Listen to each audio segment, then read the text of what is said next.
Jacob here with Sarracenia Northwest, and this is your Carnivorous Plant Care Guide for March 2026. Spring officially starts this month, but it's hard to tell what the weather's going to do. Unlike the East Coast, the Pacific Northwest was drier and warmer than usual this past winter. Even though we're further north in Boston, we haven't had any snow at the nursery. At the start of March, our daytime temperatures are in the upper 40s with lows in the upper 30s. Our Sarracenia look very bare right now. We trimmed off the older pitchers from last season to prep the plants for new growth. By trimming off the older pitchers, the new growth will get maximum sunlight and pitchers will be much stronger, holding up to wind and rain. Our Venus flytraps are dormant. In the Pacific Northwest, flytraps will remain dormant until mid-May. Hardy sundews are still in the resting bud state and will wake up in late March and early April. Darlingtonia is also dormant. We won't see any new pitchers until late May and early June, but we've already gone through our mother plants and removed smaller plants for the upcoming growing season. They're currently biding their time under some bird netting and will be ready for new homes in May. If you live in Zone 6 or colder, your plants are probably still in storage or under mulch. Keep them in storage at least through the end of the month. Check on them periodically for mold and fungus and treat them accordingly. Now, if you live in warmer zones, your plants are likely out in the open like ours. Make sure your plants are positioned to get lots of sunlight. You should also make sure they're sitting in some water to prevent the soil from drying out.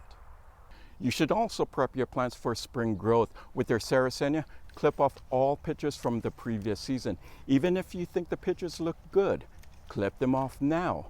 By early summer, they will turn brown and they will be much more difficult to clip off without damaging the new growth.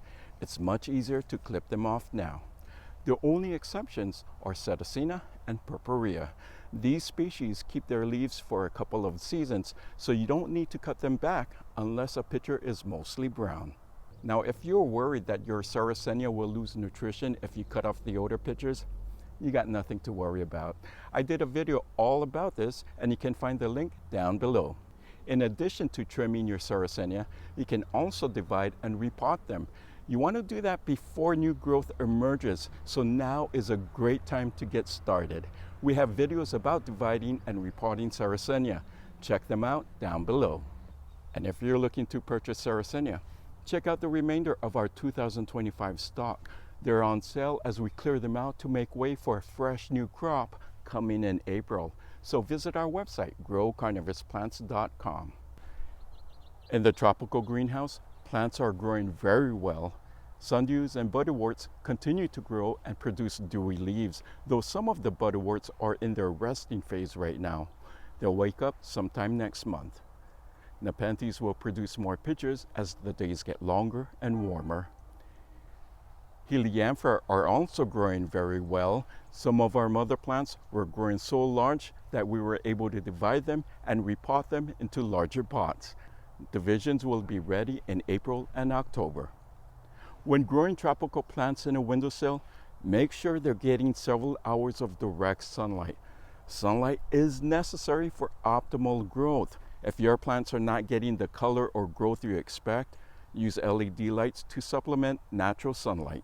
Also, make sure your plants are appropriately watered. Sundews like wet soil, so you can set the pot in some standing water.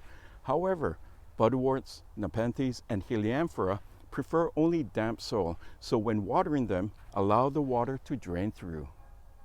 Last month, I mentioned that we were going to release 2 new videos about nepenthes. Well, as usual, some projects take a lot longer than we anticipated. We're in the editing phase and we plan to release those videos later this month.